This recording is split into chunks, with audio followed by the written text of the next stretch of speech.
Queridos pais de crianças de 0 a 12 anos, temos um recadinho para vocês. Durante esse tempo que não podemos estar juntos, o Pense Laranja está disponibilizando um site com diversos conteúdos para vocês acessarem aí de casa. É só entrar nesse link que vai estar aparecendo aí na sua tela e lá você vai conseguir ver vídeos, devocionais para as crianças e até alguns materiais para os pais. Aproveite também para nos seguir no Instagram, @kids.ibc.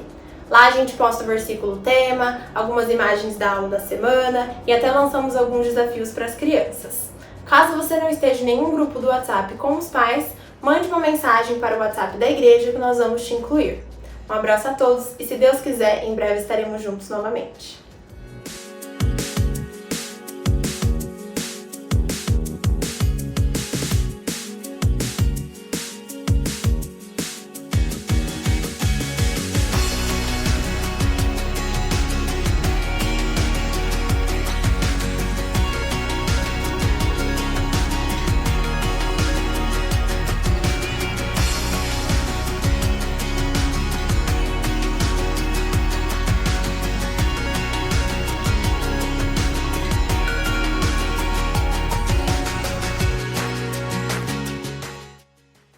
Queridos irmãos, hoje é domingo de Páscoa. Desejo a você uma feliz Páscoa junto aí dos seus queridos.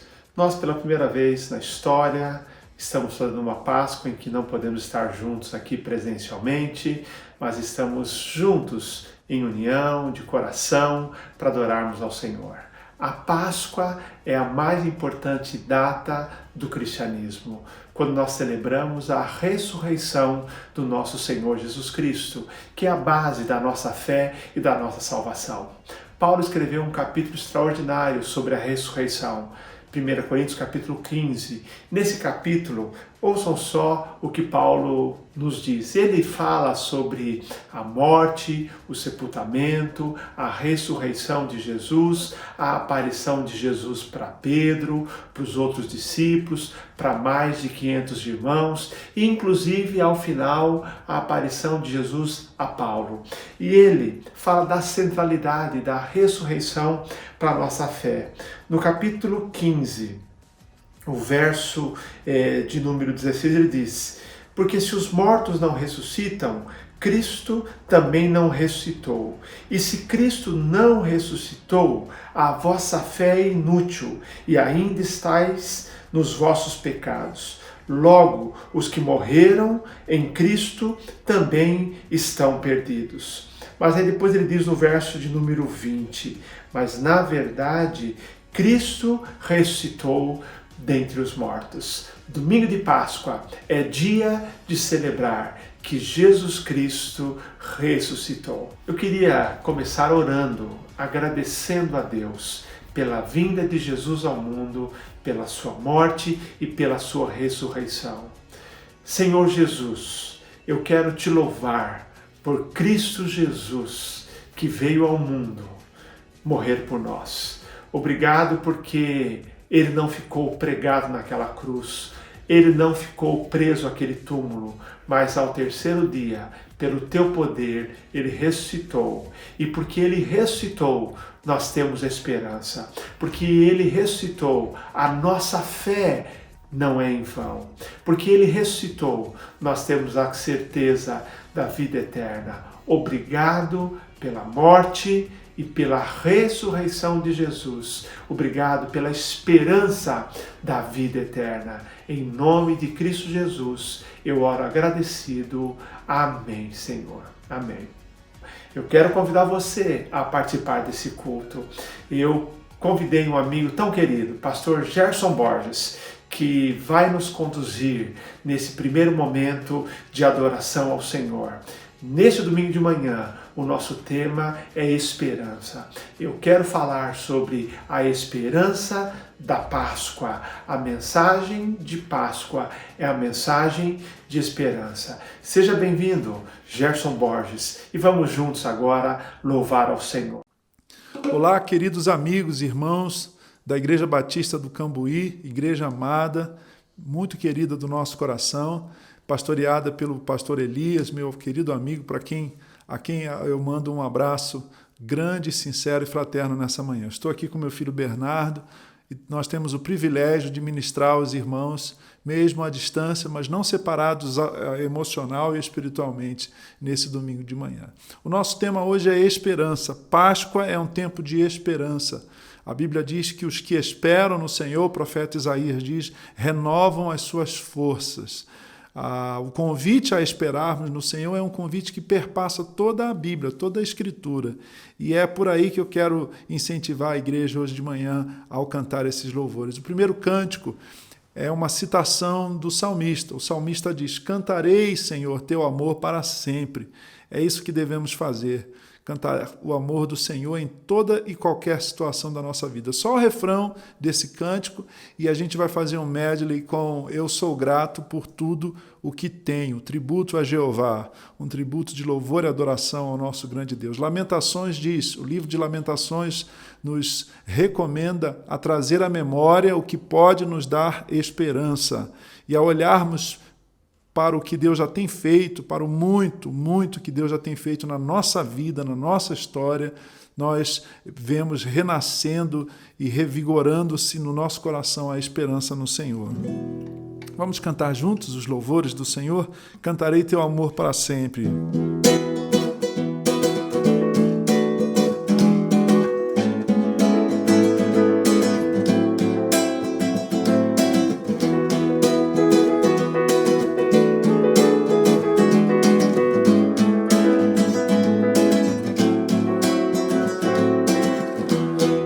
Cantarei teu amor para sempre, cantarei teu amor para sempre, cantarei teu amor para sempre, cantarei teu amor. Uma vez mais, queridos. Cantarei teu amor para sempre, cantarei teu amor para sempre, cantarei teu amor para sempre, cantarei teu amor. Eu sou grato por tudo que tenho, o tesouro maior desse mundo me foi dado como herança eterna. Maior prova de um amor tão profundo. Tenho vida, alegria em todo tempo, mesmo na tribulação, mesmo na provação. Tenho amigos, família, muitos irmãos. Foi Jesus, meu amigo verdadeiro, que fez tudo ao me dar a salvação. Louvarei ao Senhor em todo tempo, louvarei ao Senhor em todo tempo. Seu louvor estará continuamente em meus lábios e também no coração. Jesus Cristo será sempre minha canção.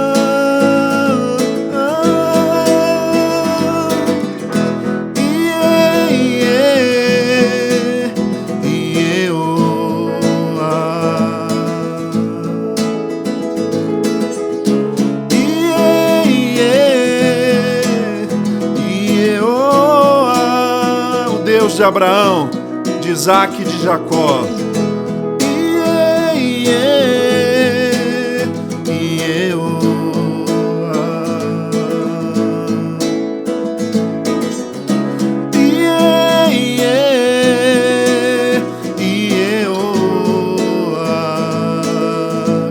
teu amor para sempre. Cantarei teu amor para sempre. Cantarei teu amor para sempre. Cantarei teu amor para sempre. Cantarei teu amor para sempre. A última vez, queridos. Cantarei teu amor para sempre. Cantarei teu amor para sempre. Cantarei teu amor para sempre. Cantarei teu amor para sempre. Eu sei que você diz amém e concorda conosco. Além da esperança, um combustível essencial para a nossa vida, para continuarmos, para insistirmos, para enfrentarmos as provações, para atravessarmos as tempestades e os períodos de deserto da nossa história, sem dúvida, é a alegria. A alegria do Senhor é a nossa força. Se o profeta Isaías diz que aqueles que esperam no Senhor renovam a sua força, o livro lá em Neemias, Esdras, Neemias, esses homens de Deus nos ensinaram que a alegria do Senhor é a nossa força. Então vamos cantar isso.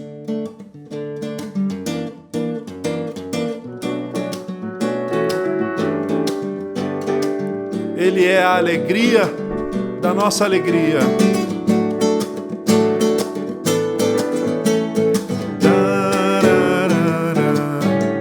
Ó Senhor, tu me cingiste de alegria. Ó Senhor, tu me ungiste com alegria, pois tu és a alegria da minha alegria. Minha força é a tua alegria. Saltando de alegria, eu te servirei, Senhor, com alegria, pois tu és a alegria da minha alegria. Minha força é a tua alegria. Mesmo quando estiver atribulado, mesmo quando estiver sendo provado, tu serás a alegria da minha alegria.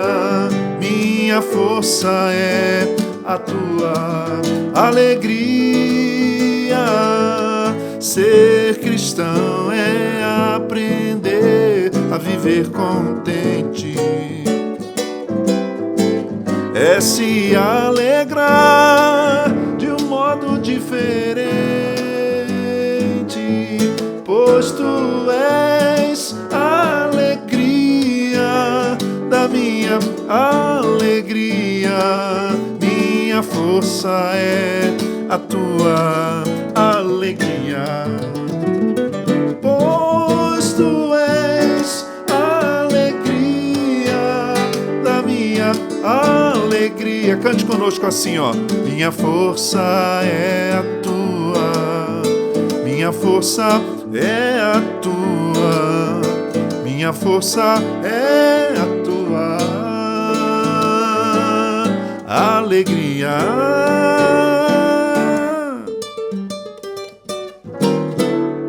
A alegria do Senhor é a nossa força. Oi, igreja, tudo bem? Oi, igreja, tudo bom? Estamos aqui aproveitando que a bebê tá tirando uma sonequinha para falar com vocês, falar um pouquinho da nossa história e o amor de Deus por nós em cada detalhe. A nossa história não começa agora, nossa história começa algum tempo atrás. A gente teve a chance de se conhecer, de tentar, às vezes, uma relação, mas não era o plano de Deus, não era o momento certo para isso acontecer. E isso é a coisa mais incrível. a gente ter passado por todas as dificuldades individualmente que a gente passou e no momento certo, no momento perfeito, a gente ter se reencontrado e tudo cooperado. É impressionante como todos os versículos se encaixam sobre tudo aquilo que a palavra de Deus tem a nos oferecer em vida, elas realmente, em prática, funcionam. E querendo dizer um pouquinho mais sobre isso, vem o nosso versículo favorito. Que, amor? Todas as coisas cooperam para o bem daqueles que amam a Deus. E a partir do momento que eu comecei a amar a Deus, aceitar Deus no meu coração e a Carla ao mesmo tempo, e ter unido essas duas pessoas, tudo começou a cooperar e funcionar. Eu acho que uma das coisas mais lindas que Deus faz é que Ele não remenda nada. Ele faz tudo novo. E eu posso ver isso muito na nossa relação como casal. Nem se eu tivesse planejado algo assim, não teria sido tão perfeito. Óbvio que a gente tem as nossas dificuldades diárias e a gente não conseguiria passar por tudo que a gente tem passado como casal sozinhos. Então sempre tem que ter mesmo a mão de Deus em cada detalhe. Casa e família fundada na rocha e não na areia. Então, é um momento difícil, todo mundo está passando por isso, mas tudo coopera para aqueles que amam a Deus. Deus nos deu a família, nos deu uma filha maravilhosa, me deu filhos maravilhosos. Acredita, sempre vai ter luz para aqueles que amam a Deus. Beijo. Um beijo e tchau. Fiquem com Deus. Tchau. Tchau. Nós queremos manter contato com você. Inscreva-se em nossas redes sociais. Inscreva-se também no nosso WhatsApp. Manda um WhatsApp para esse telefone que aparece na sua tela e você vai receber diariamente devocionais e as principais comunicações das atividades, das programações da nossa igreja. E mais ainda, recomende esse canal para os seus amigos, convide-os a participar conosco. Se você ainda não convidou nessa manhã, manda um link para ele, convide-o para ouvir a mensagem dessa manhã, uma mensagem que com certeza vai falar ao seu e ao coração dos seus amigos também. Mas então faça isso, inscreva-se. Se você também precisa de oração, de aconselhamento, esse WhatsApp é o nosso canal de contato. Vamos participar agora dos dízimos e ofertas. Esse é um privilégio dos membros, dos frequentadores dessa igreja. Você vai poder aí ter o acesso às contas bancárias, ao nosso aplicativo e você pode contribuir com o seu dízimo, com a sua oferta. É uma forma de adorarmos ao Senhor nesse momento. Eu quero agradecer a Deus ao seu comprometimento, à sua fidelidade em sustentar o trabalho. Para nós é um privilégio, nós não consideramos como obrigação, mas uma alegria. Nós podemos devolver ao Senhor parte de tudo aquilo que Ele tem nos dado. Eu queria orar nesse instante, consagrando esses dízimos e ofertas ao Senhor. Deus de amor, obrigado pelo teu cuidado em nossa vida. Nós consagramos agora esses dízimos e essas ofertas para a tua honra e para a tua glória. E que o Senhor possa estar sustentando cada irmão e cada irmã da nossa igreja durante esse tempo difícil, mas um tempo em que o Senhor demonstra mais ainda a sua misericórdia e graça. Queremos usar esses recursos para a tua honra e para a tua glória. Oramos agradecidos em nome de Jesus. Amém, Senhor. Amém.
coisa tem o seu lugar,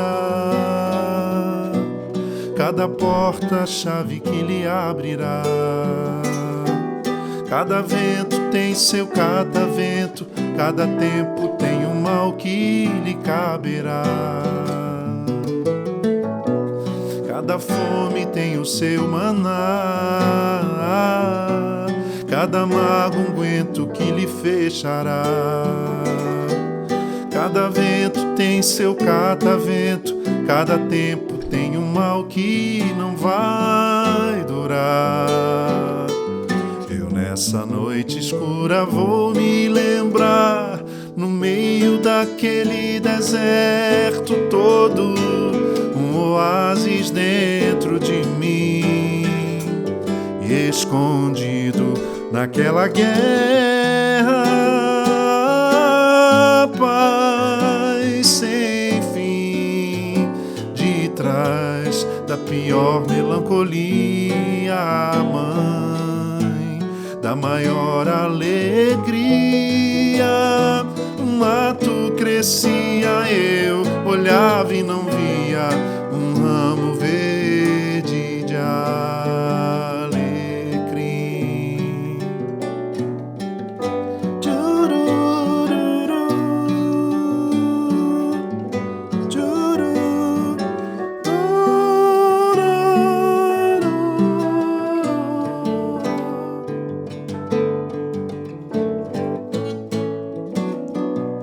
cada coisa tem o seu lugar, cada porta, a chave que lhe abrirá. Cada vento tem seu catavento, cada tempo tem um mal que lhe caberá. Cada fome tem o seu maná, cada mago um aguento que lhe fechará. Cada vento tem seu catavento, cada tempo tem um mal que não vai durar. Em nome de Jesus, eu nessa noite escura vou me lembrar, no meio daquele deserto todo, um oásis dentro de mim, e escondido naquela guerra, sem fim, de trás da pior melancolia, a mãe da maior alegria. O mato crescia, eu olhava e não via um ramo verde de alecrim.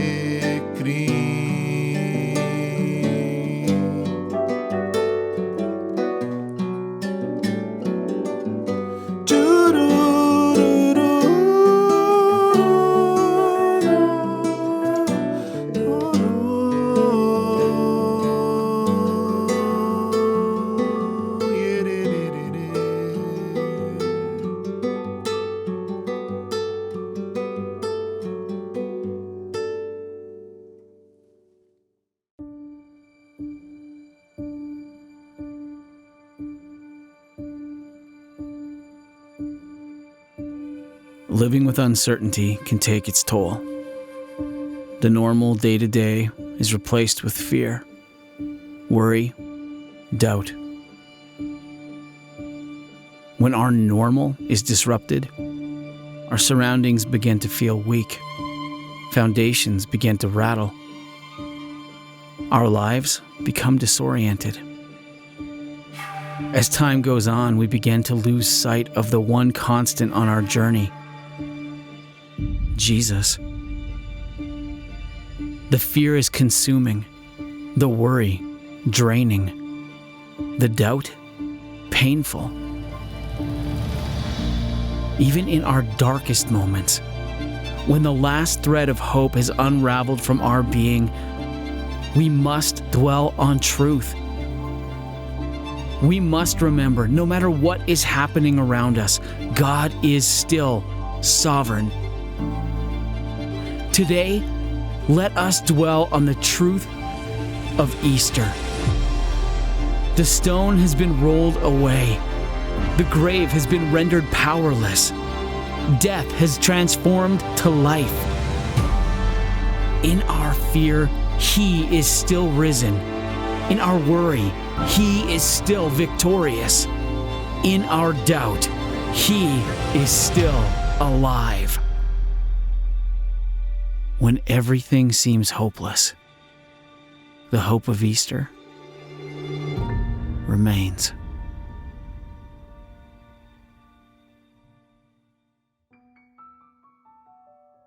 Hoje é domingo de Páscoa. Tendo em vista tudo que está acontecendo no mundo e também no Brasil, por causa da pandemia do coronavírus, esta é uma Páscoa diferente. Diferente porque nós estamos celebrando essa Páscoa fora dos nossos templos. Agora, uma celebração diferente na forma, mas não na essência.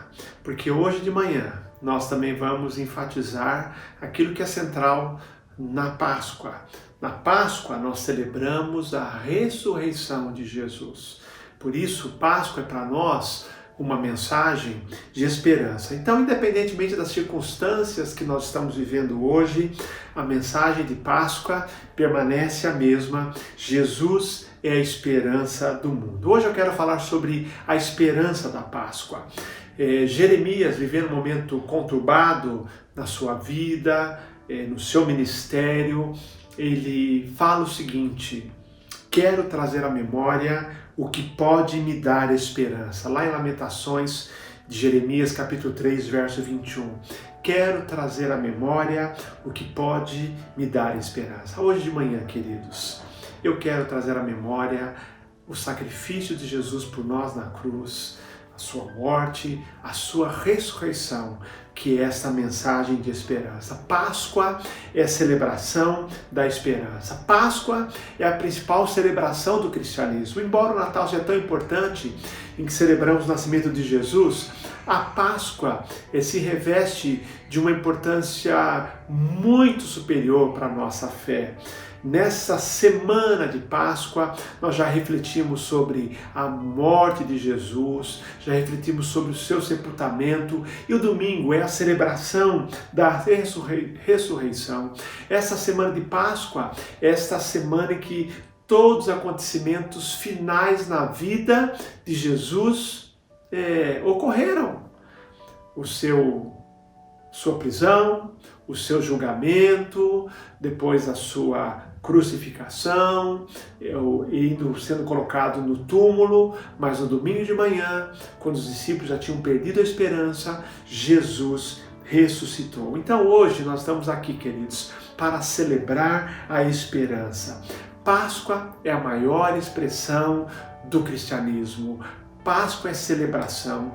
O apóstolo Paulo fala que a ressurreição de Jesus, já lemos hoje, é central para a nossa fé. Porque Cristo ressuscitou, nós temos esperança. 1 Coríntios 15, se puder ainda hoje, leia esse capítulo que fala da nossa esperança depositada em Jesus. Mas eu quero começar fazendo uma pergunta: onde está a sua esperança? No que você confia? O que você aguarda? Eu creio que esse tempo que estamos vivendo tem nos levado a refletir sobre isso. Tem gente colocando esperança no status social, na sua posição social, outros colocando a sua esperança, a sua segurança nos bens materiais, pessoas aí colocando a segurança nos investimentos, na bolsa de valores, ou na sua capacidade de realização, nos seus planos de negócio, ou até ainda colocar esperança numa ideologia, num partido político. Onde você tem colocado a sua esperança? Hoje eu quero lembrar que nós cristãos precisamos depositar nossa esperança no Jesus ressurreto. Jesus, o ressurreto, aquele que morreu, mas vive, ele é a base da nossa segurança. O apóstolo Paulo escreveu de maneira extraordinária. Paulo, um homem muito culto, um homem que foi alcançado pelo amor de Deus na estrada, no caminho que levava a Damasco, é o autor do Novo Testamento que mais fala sobre a ressurreição de Jesus. Aliás, o apóstolo Paulo, ele foi quem escreveu a doutrina da ressurreição de Jesus, ou seja, as implicações teológicas desse fato histórico que Cristo ressuscitou. Na verdade, ele combina o que ele diz, o que a morte, o sepultamento e a ressurreição de Jesus significam. Ele começa o capítulo 15 de 1 Coríntios dizendo que eu vos entrego o que eu recebi, que o Senhor Jesus foi crucificado, foi sepultado, ressuscitou, apareceu às mulheres, apareceu aos discípulos, apareceu para mais de 500 irmãos e por fim apareceu a ele. Mas ele escreve um capítulo extraordinário, 58 versículos, no capítulo 15 de 1 Coríntios, tratando exclusivamente do tema da Páscoa, o tema da ressurreição de Jesus. Mas não apenas isso, ele tem versículos e capítulos em Romanos, em Filipenses, em Tessalonicenses, nessas suas cartas, em que ele explora essa questão central da nossa fé, que é a ressurreição de Jesus. Páscoa, ressurreição de Jesus, uma mensagem de esperança. Agora, embora Paulo, queridos, tenha feito essa exposição maravilhosa, essa teologia sistemática da Páscoa, da ressurreição de Jesus, foi um homem simples, que viveu com Jesus durante 3 anos, que conseguiu expressar numa única frase a beleza, a glória, a profundidade da ressurreição de Jesus que nós celebramos nesse domingo de Páscoa. Foi o apóstolo Pedro. O apóstolo Pedro, que caminhou com Jesus 3 anos, era líder daquele grupo de apóstolos, ele conseguiu resumir, expressar, condensar toda a beleza, toda a profundidade, todo o poder, todo o impacto da mensagem da ressurreição numa frase, que é o versículo no qual vamos meditar hoje de manhã. Um versículo maravilhoso. Eu li, reli inúmeras vezes esse versículo, eu já decorei esse versículo, 1 Pedro 1,3, que tem como título Ação de Graças pela Esperança da Salvação. Pedro diz: Bendito seja o Deus e Pai de nosso Senhor Jesus Cristo, que nos regenerou para uma viva esperança, segundo a sua grande misericórdia, pela ressurreição de Jesus Cristo dentre os mortos. Vale a pena ler de novo. Bendito seja o Deus e Pai de nosso Senhor Jesus Cristo, que nos regenerou, nos deu uma nova vida, nos ressuscitou, nos regenerou para uma viva esperança, segundo a sua grande misericórdia, pela ressurreição de Jesus Cristo dentre os mortos. Queridos, Páscoa é mensagem de esperança. A primeira Páscoa, a ressurreição de Jesus, foi uma mensagem de esperança para o primeiro grupo de discípulos, porque eles estavam vivendo naqueles 3 dias ali, na crucificação de Jesus até a sua ressurreição, aquilo que eu chamo de um colapso da esperança. Um colapso de esperança que vivenciamos, muitos vivem hoje no mundo com as crises que enfrentamos nesse momento. Os discípulos viveram um colapso da esperança. Cada um voltou para suas antigas ocupações, estavam tristes. Nós lemos a história em Lucas 24 de 2 discípulos, não daquele grupo de apóstolos, mas 2 discípulos que voltavam para Emaús, para quem Jesus aparece e renova ali a esperança. Eles dizem, depois de uma caminhada com Jesus, e ao final Jesus desaparece, eles falam: não nos ardia o coração quando nos abria as Escrituras, a esperança voltou. Agora Pedro, ele escreve esse texto, o livro da carta de 1 Pedro é uma carta que fala da esperança na vida cristã. Pedro, de maneira muito especial, precisava de uma renovação da esperança, além da frustração com a morte de Jesus, o sonho acabou, a expectativa do reino de Deus, a expectativa da implantação do reino de Deus, a expectativa de dias melhores econômica e politicamente, tinham se acabado. Ele ainda trazia no coração dele uma frustração ainda maior. Ele, Pedro, que havia prometido para Jesus que não o negaria, que iria com ele até a morte, que todos podiam deserdar, mas ele permaneceria firme, se viu marcado pela covardia e diante de uma menina, ele negou que conhecia a Jesus. Pedro, então, além da frustração com a perda de um sonho realizado para ele e para todos os discípulos, ele trazia adicionalmente a frustração e a vergonha com a negação. A última referência, querem ver o colapso da esperança, a frustração de Pedro, a última referência a Pedro antes da morte de Jesus no livro de Mateus é a seguinte: e Pedro, tendo ouvido cantar o galo, chorou amargamente. A última referência a Pedro antes da morte de Jesus, feita por Mateus, é que Pedro chorou amargamente, completamente frustrado. Hoje de manhã, alguns de vocês que estão conectados nesse culto estão vivendo um verdadeiro colapso da esperança. Sonhos não realizados, incertezas contra o futuro, medos nesse momento, mas eu quero trazer ao seu coração uma mensagem de esperança. O capítulo final da nossa vida ainda não foi escrito. Por isso Páscoa é tão especial. Páscoa é uma renovação da esperança. Páscoa é a mensagem de esperança para esses dias, porque Páscoa é a mensagem da ressurreição de Jesus. O poder de Deus ressuscitou a Jesus. Jesus venceu a morte. A Páscoa traz a mensagem de que Jesus se importa, que Ele é poderoso e que Ele está conosco todos os dias até o fim dos tempos. Que Ele está conosco durante o enfrentamento de pressões da nossa vida. Ele está conosco quando enfrentamos frustrações e incerteza. Os primeiros cristãos, como disse, viveram um colapso da esperança. Eles estavam com a morte de Jesus desanimados, cada um refazendo a vida e tocando a vida, tentando tocar a vida.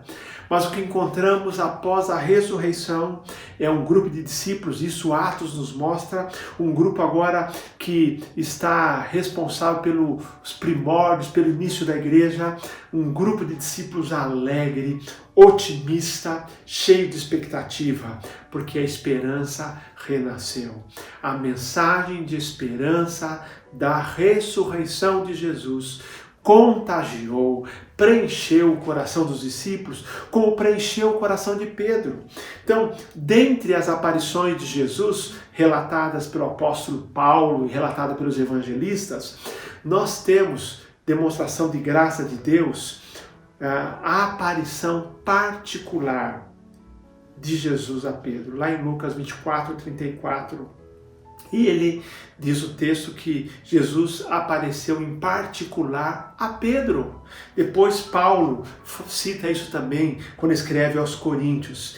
Além daquela outra aparição, outra conversa de Jesus particular com Pedro, ali perto dos outros discípulos, quando Jesus reafirma o amor dele para com Pedro, aquela conversa em que Jesus pergunta: Pedro, você me ama? Pergunta 3 vezes, e 3 vezes Pedro responde que ama Jesus, e Jesus fala assim: apacenta as minhas ovelhas. Na verdade, naquele momento, é Deus restaurando a esperança no coração de Pedro.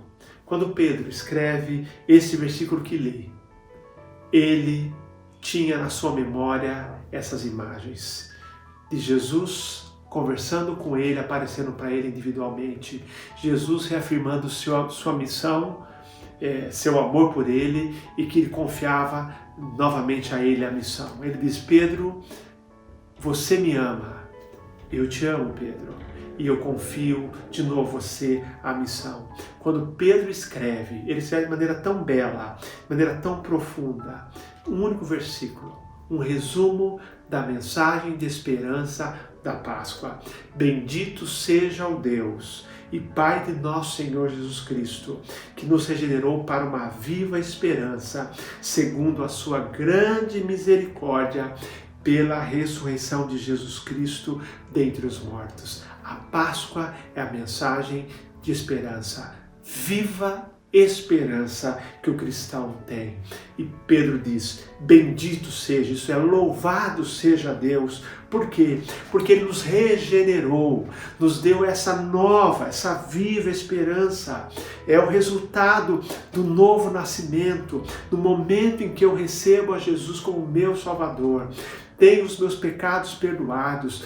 Deus coloca no meu coração uma viva esperança. E por que isso aconteceu? Como é que Ele faz isso? É por causa da sua grande misericórdia. Deus dá prova do seu amor para conosco, em que Cristo morreu por nós, sendo nós ainda pecadores. A nossa salvação é obra da misericórdia, do amor compassivo de Deus. E Ele, então, pôde tornar a nossa salvação possível por causa da ressurreição de Jesus. Se Jesus tivesse prometido nos salvar, se Jesus tivesse prometido para nós a vida eterna, mas não tivesse ressuscitado, Ele não poderia cumprir o que prometeu. Mas a ressurreição de Jesus é a prova de que aquilo que Ele prometeu, Ele vai cumprir.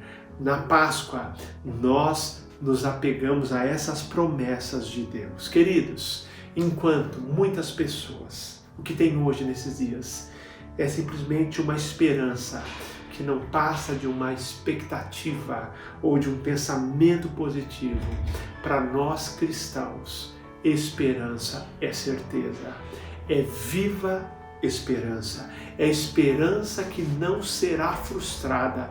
É esperança que vai se cumprir. Esperança cristã na Bíblia não é uma expressão de desejo, não é uma expectativa de que algo vai acontecer simplesmente, mas é uma certeza confiante de que a bênção virá. Isso está baseado em fatos e em promessas. E temos a promessa de Deus. Tudo que Ele prometeu, que vai nos dar um novo corpo, vai nos dar a vida eterna. Promessa que Ele está conosco. Nós podemos confiar por causa da Páscoa, da viva esperança que temos. Charles Swindoll escreveu um livro sobre 1 Pedro que tem como título O Poder da Esperança. E ele diz, os que são nascidos de novo no Senhor Jesus Cristo receberam a promessa da esperança de vida através de sua ressurreição dentre os mortos. E ele acrescenta, tão difíceis quanto possam ser algumas páginas da nossa vida, nada que nos aconteça neste mundo entra para a categoria de capítulo final. Esse capítulo não estará completo até que cheguemos ao céu e fiquemos na presença do Deus vivo. A nossa esperança é a âncora que nos estabiliza durante as tempestades da vida. Queridos, Páscoa é viva esperança. A esperança da Páscoa é a esperança que vai se cumprir. Tudo foi para sempre transformado por causa da ressurreição de Jesus. O túmulo vazio. Hoje de manhã nós queremos celebrar, estamos celebrando a vitória de Jesus com sua morte na cruz, que destruiu o poder do pecado, e a ressurreição que nos dá a certeza da vida eterna. Pergunta inicial: onde você tem colocado a sua esperança? Se você não quer se decepcionar, não coloque a sua esperança em nada além do que Jesus. Quero falar com você que talvez aqui esteja nos assistindo e ainda não entregou sua vida ao Senhor Jesus. Talvez você esteja confiando em outras coisas para a sua salvação. Tem gente me assistindo agora que tem depositado a sua confiança para a salvação, para a vida eterna, nas boas obras que realiza, na sua moralidade, na sua religiosidade. Mas eu quero dizer que nem boas obras, nem moralidade, nem religiosidade salvam. Não pode salvar. A salvação é mediante Jesus. Hoje você tem a oportunidade de entregar sua vida a Jesus. Ele fala, o texto diz que ele nos regenerou. Isso é um novo nascimento. Como Jesus, talvez você conheça a história de Nicodemos, que Nicodemos perguntou para Jesus como ele podia de fato ter a vida eterna. Era a dúvida dele. Ele vai conversar com Jesus com essa dúvida e ele começa a conversa. Jesus vai direto ao ponto dizendo assim: se você não nascer de novo, não pode ver o reino de Deus. Ele pergunta: como pode ser isso? Eu sou velho. Jesus explica que é um nascimento diferente do nascimento natural ou físico, é nascimento espiritual. É o texto de Pedro, Deus nos regenerou, nos deu uma nova vida. Hoje você tem a oportunidade de falar com Deus, se arrependendo dos seus pecados, convidando para entrar na sua vida e se tornar o teu Salvador. Paulo diz aos Romanos capítulo 10, versos 9 e 10. Se com a tua boca você confessar Jesus como Senhor, em teu coração você crê, você vai ser salvo. Porque diz que com a boca a gente confessa e com o coração se faz confissão para a salvação. Então, se com a tua boca você confessar, isso foi de acordo com o que está no teu coração. Nessa hora, se arrependa dos seus pecados. Convide a Jesus para entrar na sua vida e ser o teu Salvador. Reconheça Ele como um único caminho, como a única verdade e como aquele que pode dar vida. Convide a Jesus. Eu fiz isso tantos anos atrás e Cristo mudou a minha vida. Eu vivo hoje com base nessa esperança, essa viva esperança, porque eu entreguei minha vida a Jesus. Hoje é uma oportunidade, uma nova vida que te dá uma nova esperança. E você que já é cristão, quero dizer a você, não coloque a sua esperança em nada mais a não ser em Jesus. Um alerta a você. 1 Coríntios 15, o apóstolo Paulo fala: se é só nesse mundo, para este mundo, que nós esperamos em Cristo, somos mais miseráveis de todos os homens. Nós temos esperança em Cristo? Não, porque cremos que Ele vai melhorar a nossa situação econômica, resolver todos os nossos problemas, que Ele vai nos abençoar com prosperidade, sucesso e saúde. Não. Deus tem prazer em abençoar, Ele abençoa, Ele tem cuidado de nós. Mas nós não temos vida fácil aqui na Terra. Em alguns momentos temos altos e baixos. E nos tempos difíceis, nós continuamos a ter a nossa esperança em Jesus, porque Ele está conosco e não é o capítulo final da nossa vida ainda. Não coloque a sua vida, a sua esperança em nada mais. Não coloque a sua experiência, a sua esperança na sua capacidade de realizar, nas suas posses, no seu status social, nos seus planos de negócio.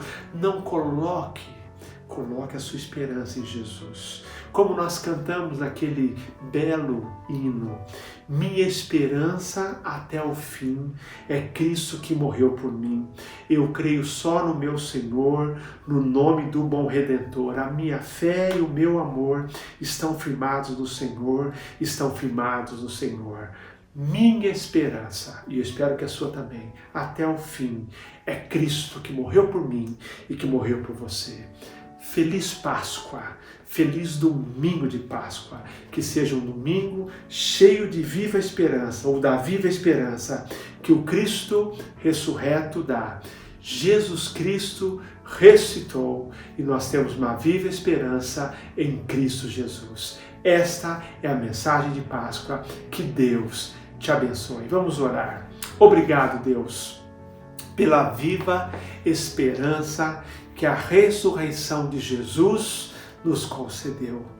Permita que essa viva esperança seja a marca da nossa vida diariamente. Que nós esperemos o Senhor não só para essa vida, mas para a vida futura. Quero orar pelos meus irmãos e irmãs que têm enfrentado muitas vezes, em alguns momentos, colapso de esperança.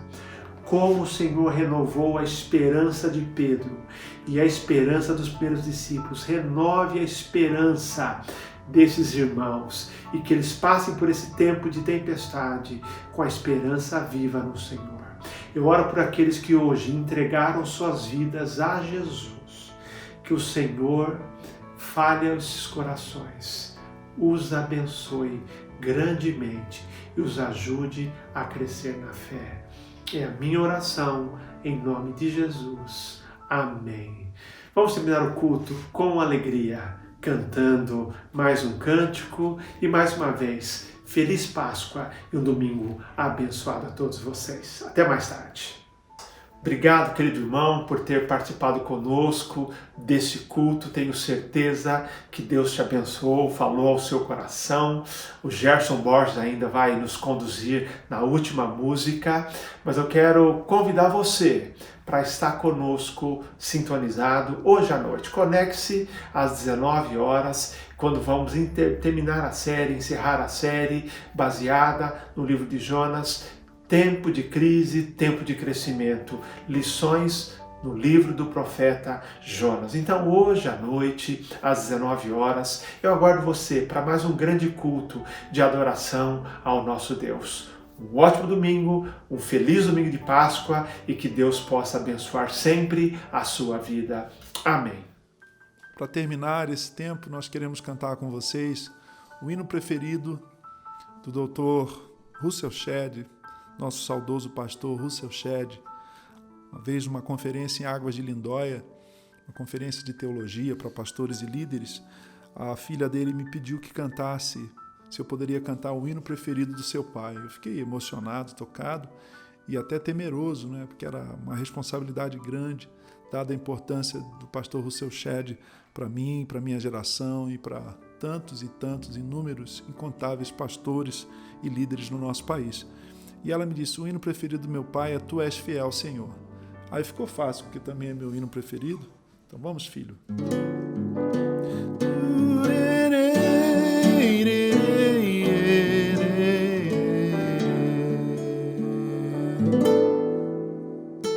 Tu és fiel, Senhor, meu Pai celeste, pleno poder aos seus filhos darás. Nunca mudaste, tu nunca faltaste, tal como eras, tu sempre serás. Tu és fiel, Senhor, tu és fiel, Senhor, dia após dia, com bênção sem fim. Tua mercê me sustenta e me guarda.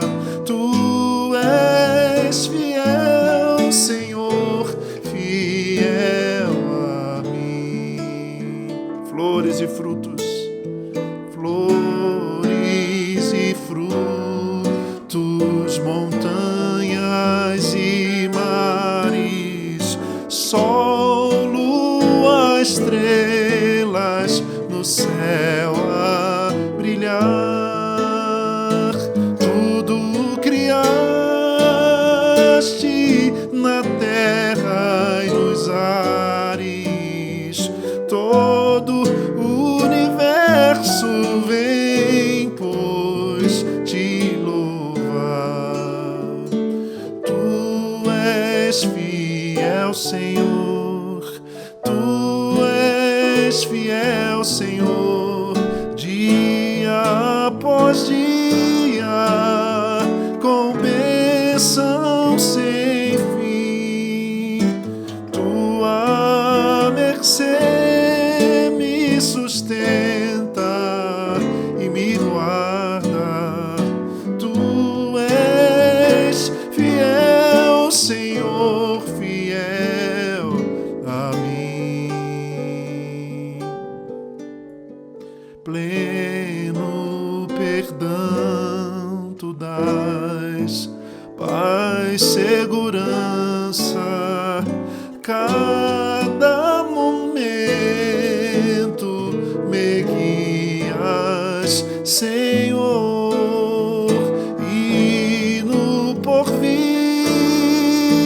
ó que doce esperança, esperança, desfrutarei do teu rico favor. Tu és fiel, és fiel, Senhor, dia após dia, com bênção sem fim, a tua mercê me sustenta e me guarda. Tu és fiel, Senhor, tu és fiel, Senhor, tu és fiel, Senhor, fiel a mim.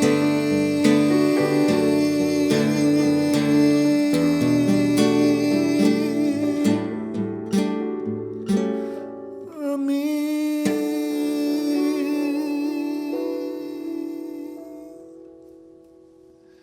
Obrigado, Bernardo. Obrigado, irmãos, pela oportunidade de ministrar ao Senhor, ministrando ao seu coração, aos seus corações, nessa manhã de Páscoa. Deus nos abençoe.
Bom dia, feliz Páscoa.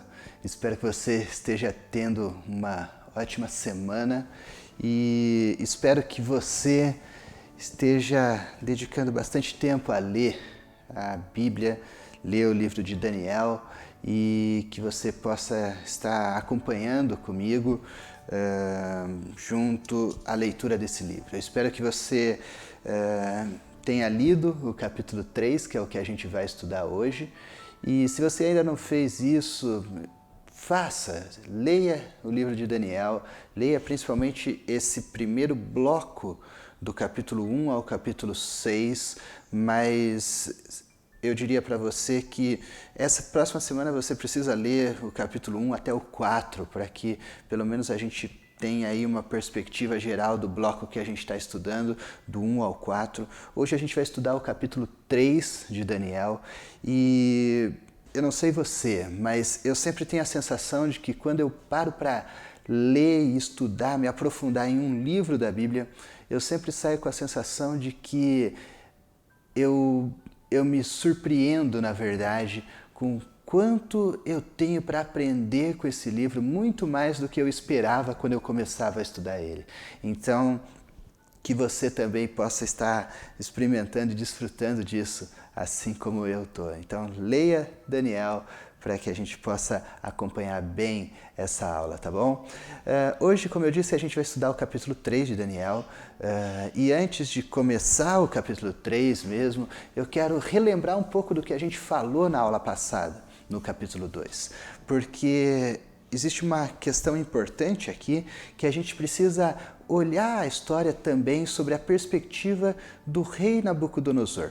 A gente tem muito o costume de olhar muito para os 3 amigos de Daniel nesse capítulo. No caso, eles são os protagonistas ali, né, da história. Ou Daniel. A gente sempre gosta de se identificar com o mocinho da história, né? Sempre com o lado bom da história, aquele lado que triunfa e tal.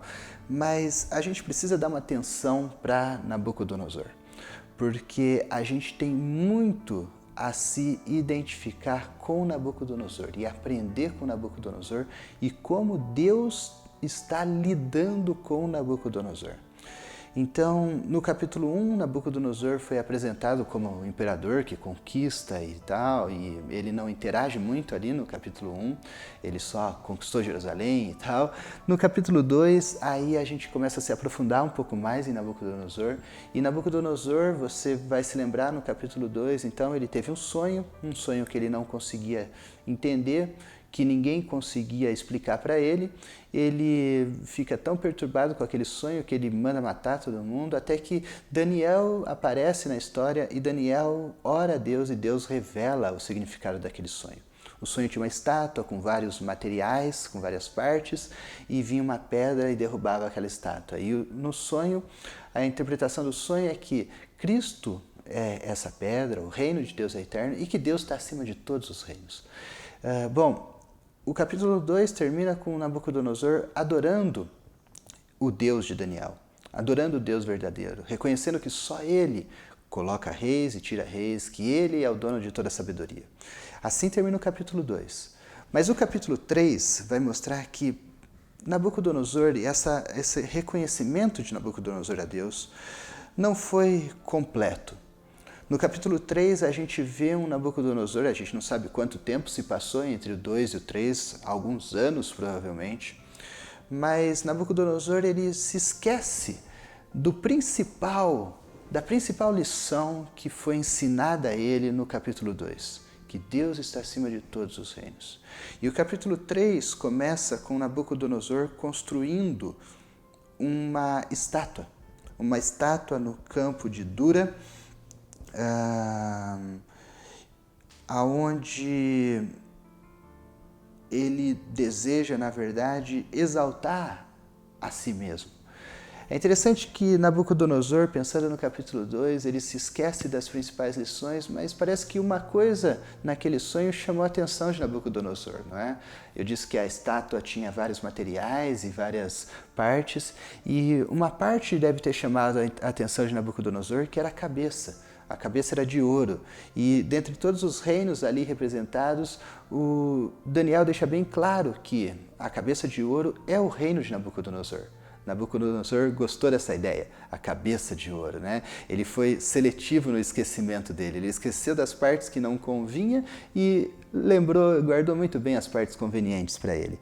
A gente é assim, não é? A gente ouve coisas e a gente tem a tendência de guardar para a gente só aquilo que mais interessa, aquilo que mais massageia nosso ego. A gente ouve uma mensagem, fica com aquela parte da vitória, de que tudo vai ficar bem e tal, mas a gente esquece aquela parte onde a gente tem que se arrepender, onde a gente tem que acertar a nossa vida, onde a gente tem que mudar as nossas práticas para se adequar à vontade de Deus. A gente se esquece dessas partes que falam do nosso pecado e tal. Talvez você esteja se lembrando da aula passada, não é? Sobre a soberania de Deus e tudo o que foi dito, como Deus é o Rei dos Reis e tal, mas aquele ponto sobre se arrepender, você tenha deixado de lado. Porque a gente é assim, a gente escolhe aquilo que a gente vai assimilar e deixa de lado outras partes.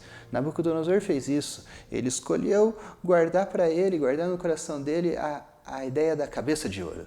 Ele era a cabeça de ouro. Ele era o rei mais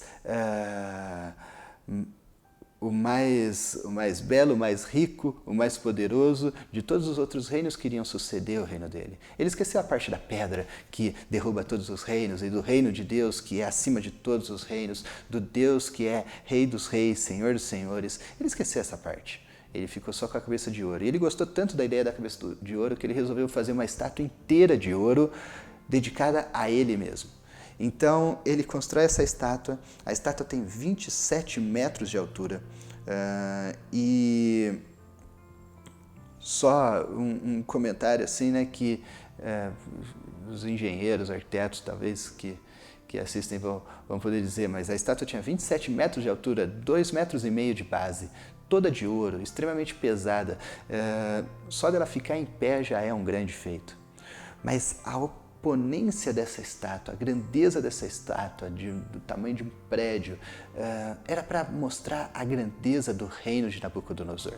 Ele queria mostrar o quanto ele era poderoso, o quanto ele era grande, o quanto ele era rico, o quanto o seu reino estava acima de todas as coisas. Ele esqueceu daquilo que Daniel falou no versículo 21 do capítulo 2, que Deus é quem levanta reis e derruba reis. Ele queria mostrar que ele era rei acima de todos os reinos. E, bom, ele criou um ídolo que na verdade era ele mesmo. E o versículo 2 ao versículo 6 mostra as reais intenções de Nabucodonosor com esse ídolo. Ele ordena, na verdade, ele primeiro chama todas as pessoas mais importantes do reino, não todo o reino, porque não ia dar, mas ele chama todos os mais poderosos, os mais importantes, os mais influentes, as pessoas, os líderes do reino dele, faz uma grande festa de inauguração, chama músicos de todo tipo e, bom, pela riqueza e pela grandeza de Nabucodonosor, não deve ter sido uma festinha pequena, não é? Então ele chama todo mundo ali e ali ele ordena que no momento em que fosse cortada a faixa da estátua, né, no momento em que todos os instrumentos tocassem, todo mundo deveria se ajoelhar e adorar aquela estátua. Nabucodonosor construiu uma estátua para exaltar a sua grandeza e agora ele obriga todo mundo a adorar aquela estátua, como se ele mesmo fosse um Deus. Nabucodonosor havia criado um ídolo. Mais uma coisa, para a gente entender essa postura de Nabucodonosor. Ele deixa uma ordem e ele coloca uma consequência. Quem não se curvar diante dessa estátua vai ser queimado numa fornalha, vai ser queimado vivo, vai ser morto por não obedecer. Era assim que as coisas funcionavam na época. Quem não obedecesse o rei morria. Isso não é uma particularidade dessa situação. Os reis mandavam matar assim quem não obedecesse eles. Mas antes da gente ficar surpreso e abismado com a atitude de Nabucodonosor, eu queria que a gente refletisse um pouco, porque muitas vezes a gente faz ou a gente gostaria de fazer o mesmo que Nabucodonosor fez aqui nos primeiros versículos.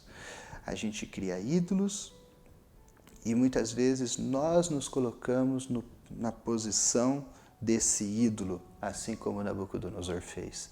Deixa eu explicar um pouco o que é um ídolo. Um ídolo, na verdade, é tudo que se coloca no lugar de Deus, no lugar que Deus deveria ter na sua vida. Deus deve ser o centro, deve ser o único a receber todo louvor, adoração, todos os méritos por tudo o que acontece na sua vida. Deus quer ser a prioridade da sua vida. Deus quer ser único, o primeiro, o rei da sua vida. Mas tudo aquilo que a gente coloca nessa posição na nossa vida podem ser coisas boas, como família, como filhos, esposa, trabalho, projetos, sonhos, lazer, hobbies. Quando a gente coloca qualquer coisa no lugar de prioridade que Deus deveria ter, essa coisa se torna um ídolo. Isso é idolatria. Idolatria não é a imagem do santo, não é uma mera imagem que as pessoas adorem, mas é quando qualquer coisa, inclusive uma imagem, assume o lugar de Deus na sua vida. Quando você dedica tempo, devoção a uma coisa, como se aquela coisa pudesse te fazer feliz, quando na verdade Deus é quem pode te fazer feliz. Então, isso é um ídolo. Mas o ídolo que com mais frequência aparece na nossa vida somos nós mesmos. Nós criamos ídolos com o nosso nome, o nosso eu, o nosso ego.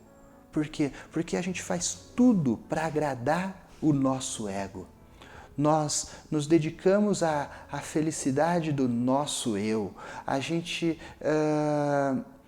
quer ser o centro de todas as coisas, o objetivo de todas as coisas, e a gente quer receber os aplausos, os louvores. A gente quer que as pessoas reconheçam isso. E se a gente pudesse, se a gente tivesse o poder que Nabucodonosor tinha, a gente talvez exigiria que as pessoas fizessem isso, adorassem o mesmo ídolo que a gente adora. Ou seja, nós. A gente obrigaria as pessoas a concordar com nossa opinião, a seguir a gente, a aplaudir a gente, a adorar a gente. A gente só não tem o poder de Nabucodonosor.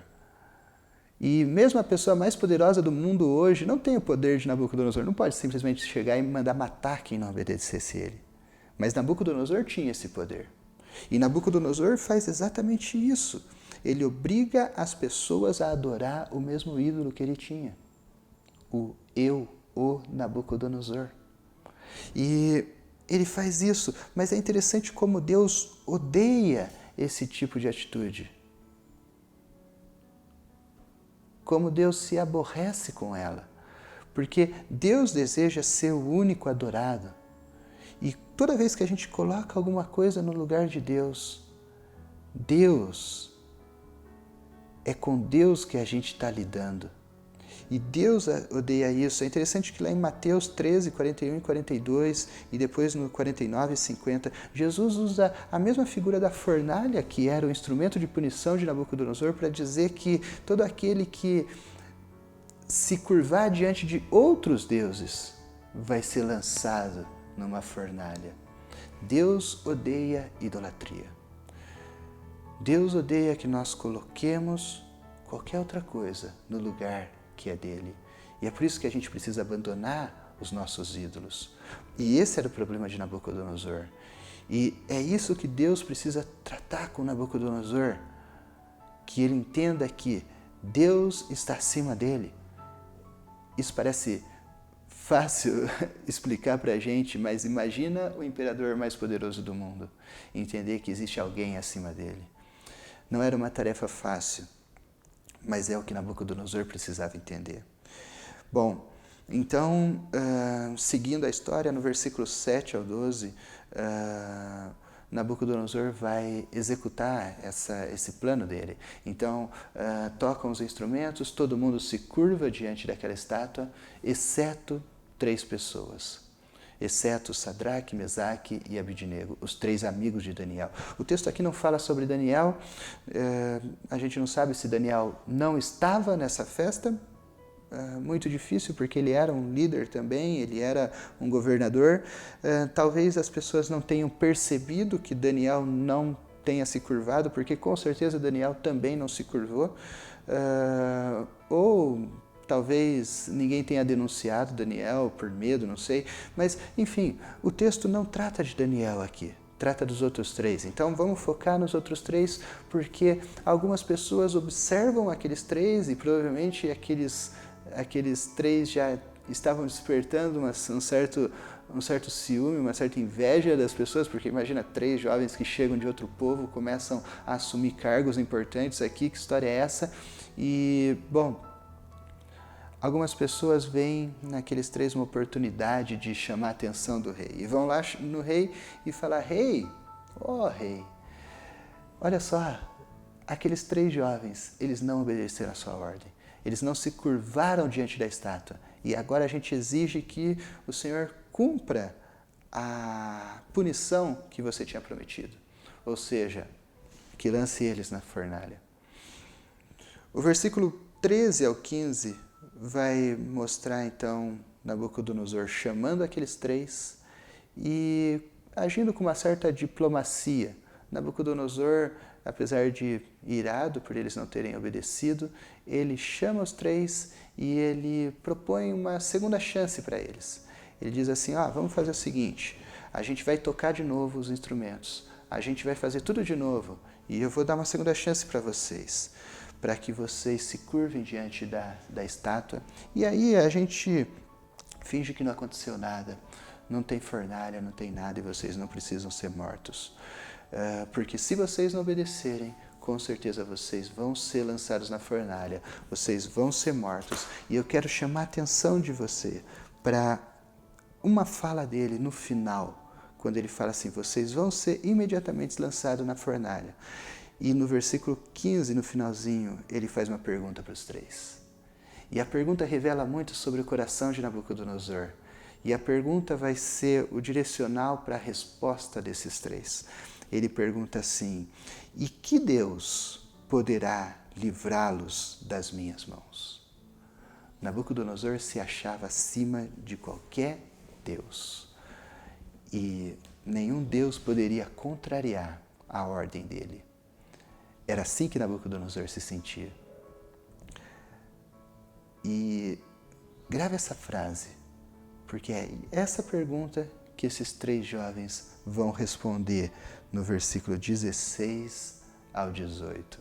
E eu quero ler com você esses versículos. Então, o versículo 16 até o 18 fala dessa resposta dos 3 amigos de Daniel a Nabucodonosor. Então, presta atenção nesse texto. Sadraque, Mesaque e Abednego responderam ao rei, ó Nabucodonosor, não precisamos defender-nos diante de ti. Se formos atirados na fornalha em chamas, o Deus a quem prestamos culto pode livrar-nos, e ele nos livrará das tuas mãos, ó rei. Mas se não nos livrar, saiba, ó rei, que não prestaremos culto aos seus deuses, nem adoraremos a imagem de ouro que mandaste erguer. Essas palavras desses 3 me revelam muitas coisas. Essas palavras me revelam ousadia, fidelidade e paz. Eu preguei recentemente uma mensagem no início desse isolamento. Você pode procurar aí no nosso canal. O Guilherme pode até colocar o link nessa aula aqui no post aqui embaixo. Sobre paz em meio à guerra, usando justamente esse texto, essas palavras desses 3 jovens. Eu não vou repetir, então, o que eu disse na mensagem. Se você quiser, você vai lá, assiste, eu tenho certeza que você vai ser abençoado. E fala sobre essa paz que eu vejo nessas palavras desses jovens. Mas deixa eu falar sobre as outras coisas que eu vejo aqui. Eu vejo ousadia e fidelidade. Ousadia de contrariar e de olhar nos olhos do homem mais poderoso do mundo e começar a falar. Em primeiro lugar, eles falam chamando Nabucodonosor pelo nome. Eles não falam, ó rei, ó majestade, ó soberano, poderoso, rei. Não, eles chamam, ó Nabucodonosor. Ou seja, você é homem, assim como eu. Eles olham para o rei e dizem basicamente assim, olha, não adianta me dar uma segunda chance, porque a gente não vai se curvar diante da estátua, nem perde seu tempo. Mas o mais interessante aqui é que eles olham para o rei e eles respondem à pergunta do rei. O rei perguntou que Deus pode livrá-los das minhas mãos. E eles respondem, o Deus a quem prestamos culto pode livrar-nos, e ele nos livrará das tuas mãos, ó rei. Existe um Deus acima de você, rei, e ele pode. Se você tem dúvida disso, ele pode nos livrar, e ele pode porque Ele pode todas as coisas. Ele pode me livrar, Ele pode te livrar, Ele pode mudar qualquer circunstância. Deus é poderoso. E é por isso que eles podiam ser ousados, por isso que eles podiam se manter fiéis. E é isso que eu quero te convidar. Ouse ser fiel. Ouse ser fiel a Deus, mesmo distante de tudo, mesmo num mundo que não segue Deus, mesmo num mundo que não se importa com Deus, de pessoas que se acham mais importantes do que Deus, mesmo num mundo tão difícil como a gente vive hoje, mesmo em meio às lutas. Ouse ser fiel. Seja fiel a Deus. A fidelidade desses 3 jovens não partia da pressuposição de que Deus iria livrar eles. Porque eles falam, mesmo que Deus não livre, a gente vai continuar sendo fiel. A fidelidade desses 3 jovens partia da comparação que eles podiam fazer entre o tamanho e o poder de Deus versus o tamanho e o poder daquele que ameaçava eles.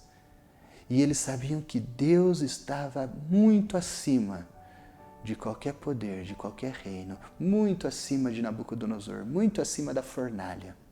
E por isso eles podiam permanecer fiéis. Ouse permanecer fiel. Eu quero continuar a história então. No versículo 19 ao versículo 28,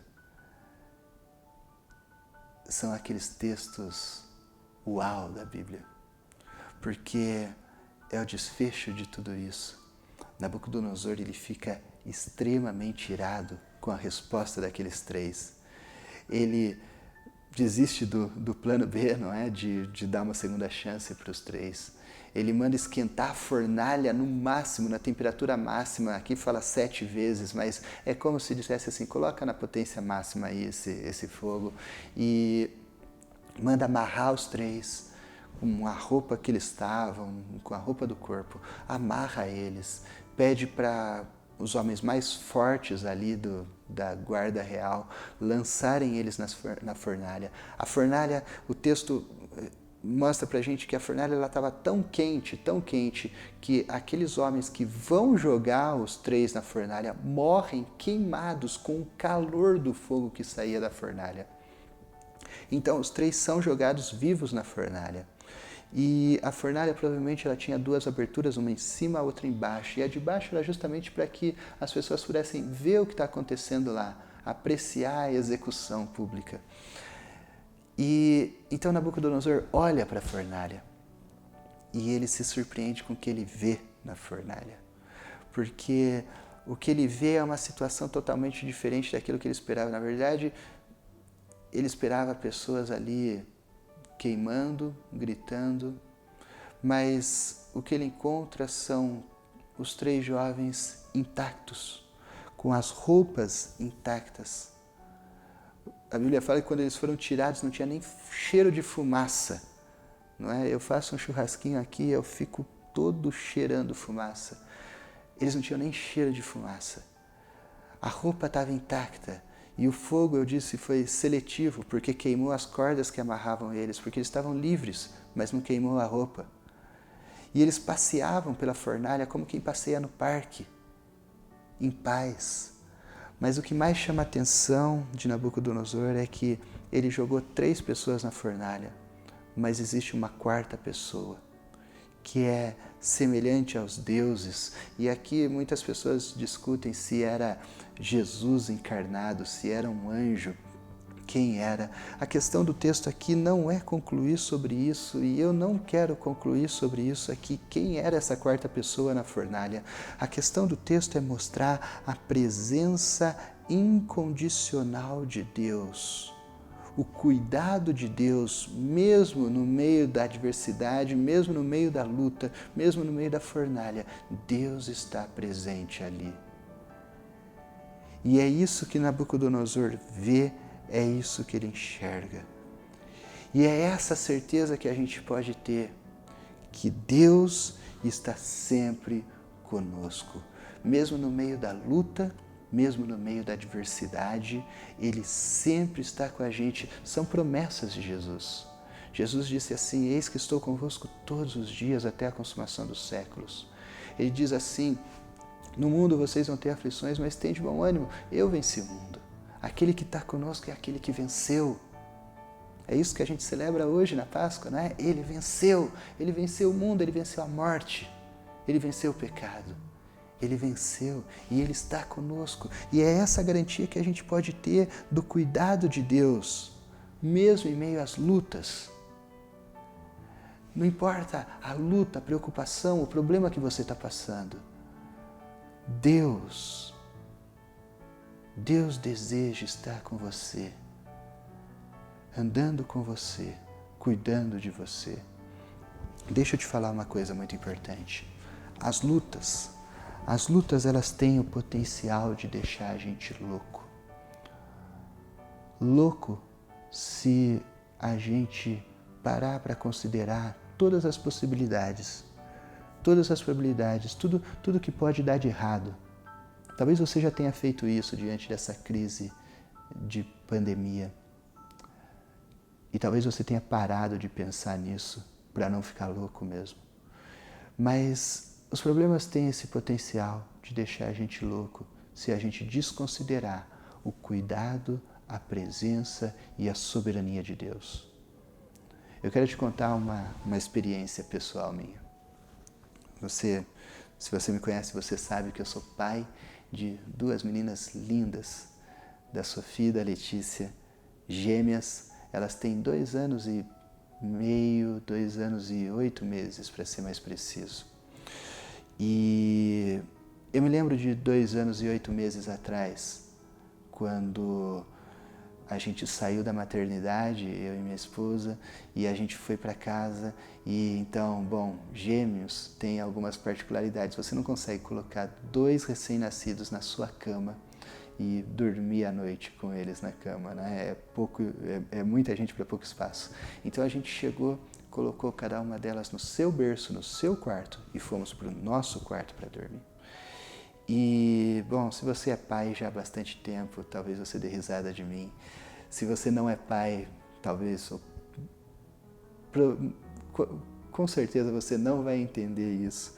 Mas um pai de primeira viagem, nos primeiros dias de vida do filho, você se preocupa em garantir que tudo está bem, ou, em outras palavras, que o seu filho não vai morrer aquela noite. A gente acorda a cada 10 minutos para ver se eles estão respirando, se eles estão bem, como é que está, se tem alguma coisa, porque são tantas fragilidades, tantas coisas erradas que podem acontecer. Simplesmente uma rolada para o lado e eles não conseguirem respirar e morrer sufocado com o próprio peso do corpo porque não conseguem virar a cabeça. São tantas preocupações. Então a gente fazia isso, a gente acordava de 5 em 5 minutos, a gente não conseguia dormir. E a gente passou 2 noites em claro, indo ver o que estava acontecendo no quarto das meninas. Até que na segunda noite a gente já estava exausto e a gente então parou e conversou. E o que eu disse naquela noite eu lembro até hoje. A gente viu que a gente precisava entregar toda aquela situação e o cuidado das meninas nas mãos de Deus. Porque é Deus quem cuida delas. É Deus quem iria cuidar delas. Nunca foi a gente. Nunca foi a minha presença ali no quarto que garantia que tudo estava bem. Mas era Deus. Sempre foi Deus. E Deus sempre esteve lá. Ele não dorme. A Bíblia fala isso. Ele não dorme, não se cansa, não se fadiga. Ele não para de cuidar da gente. Ele não tira folga. Ele não tira descanso. Então aquela noite a gente orou e a gente entregou nas mãos de Deus essa tarefa de cuidar delas. Deus já estava cuidando, mas a gente reconheceu isso. E depois daquela oração, daquele dia em diante, a gente conseguiu dormir em paz, sabendo que Deus cuidava delas. E por que eu estou contando isso? Porque essa semana a gente se lembrou disso. Diante de toda essa situação, a gente começou a pensar em tudo que pode acontecer de errado é inevitável, né? A nossa mente, ela vai por esse caminho de tempos em tempos, às vezes com mais frequência ou com menos frequência, mas a gente começa a pensar em tudo que pode acontecer de errado. Essa pandemia tem despertado vários sentimentos desse tipo na gente, não é? Na verdade, a gente sempre foi frágil. A gente pode ter um diagnóstico de doença a qualquer momento, a gente pode pegar milhares de vírus, bactérias que existem e estão por aí e matam, assim como o coronavírus. Mas a gente pode ter um acidente, enfim, a gente sempre foi frágil. Mas essa pandemia tem revelado para a gente, ou trazido à tona a nossa memória, o quão frágil a gente é. E então essa semana a gente, aqui em casa, a gente estava num momento assim de ser levado por esses pensamentos, até que a gente parou e relembrou daquela oração que a gente fez há 2 anos e 8 meses e que a gente faz frequentemente essa oração. Mas eu comentava que nada mudou de 2 anos para cá. Deus continua no cuidado de todos nós, continua no cuidado da vida das meninas, no cuidado das nossas vidas, no cuidado da vida das pessoas que a gente ama. Ele sempre continua no cuidado, Ele sempre continua presente, mesmo que a gente não veja, Ele está ali, Ele está presente. E depois elas vão crescer e elas vão começar a andar de bicicleta na rua, as preocupações vão ser diferentes, depois elas vão dormir na casa das amigas, vão tirar carta, vão para a faculdade e vão casar e a gente sempre vai ter preocupações. Mas Deus sempre, não somos nós quem garantimos a segurança delas, mas é Deus quem garante, é Deus quem está presente com elas, não sou eu o tempo todo, eu não consigo ficar 24 horas garantindo que tudo esteja bem, essa não é a minha tarefa, essa é a tarefa de Deus. Deus é quem cuida delas. Então a gente refez essa oração e a gente descansou em paz em Deus. A crise, ela tem o potencial de te deixar louco se você ignorar essa presença de Deus, se você ignorar esse cuidado de Deus. Mas existe uma segunda loucura que você pode ter no meio da crise. É a loucura que, na verdade, não é uma loucura, mas é os outros olharem para você e ver que loucura é essa? Que loucura é essa dele, mesmo no meio de todo esse caos, de toda essa crise, de todas essas preocupações, ele continua em paz. Que paz é essa? Uma paz que o mundo não tem, uma paz que o mundo não pode dar. Isso é loucura aos olhos dos homens. E é essa loucura que eu desejo que você tenha. A loucura de 3 jovens que chegam diante do homem mais poderoso do mundo e não se entregam a ele, não se curvam diante dele, mas seguem fiéis a Deus. E quando são lançados no meio do fogo, eles andam em paz como quem passeia no parque. Que loucura é essa? Essa loucura é a paz que vem de Deus. Que você possa ser esse tipo de louco. Que essa loucura seja percebida pelos outros, porque foi isso que aconteceu. Nabucodonosor, ele percebe isso nos jovens. Ele percebe a loucura de tudo aquilo que está acontecendo. Ele jogou 3, tem 4, eles estão passeando. Que maluquice é essa? Ele percebe isso. Porque a nossa paz é para ser percebida pelos homens. E quando ele percebe, ele reconhece que não existe Deus acima de ninguém. Ou melhor, que não existe Deus acima do nosso Deus. Que não existe ninguém acima de Deus, que Ele não está acima de Deus e que ninguém está acima de Deus, que ninguém pode frustrar os planos de Deus e que Deus sim é quem dá a última palavra em qualquer coisa. É interessante que o texto termina, o capítulo termina bem diferente de como ele começou. Ele começou com Nabucodonosor decretando que quem não se curvasse diante da estátua seria morto. E ele termina com Nabucodonosor soltando um novo decreto no versículo 29, dizendo que todo homem de qualquer povo, nação ou língua que disser alguma coisa contra o Deus de Sadraque, Mesaque e Abednego será despedaçado e a sua casa seja transformada em montes de entulho, pois nenhum outro Deus é capaz de livrar alguém dessa maneira. A loucura daqueles 3 jovens foi percebida por Nabucodonosor e agora ele decreta que quem falar qualquer coisa contra Deus seja morto. Não mais quem não se curvar diante da estátua. O decreto é invertido. E agora Nabucodonosor reconhece que ninguém pode fazer o que Deus faz pelos seus. Deus cuida daqueles que não se curvam diante de outros deuses. E, por fim, Nabucodonosor ainda promove mais ainda aqueles 3 e coloca em posições mais elevadas ainda. O desfecho dessa história é fantástica. O desfecho dessa história é lindo.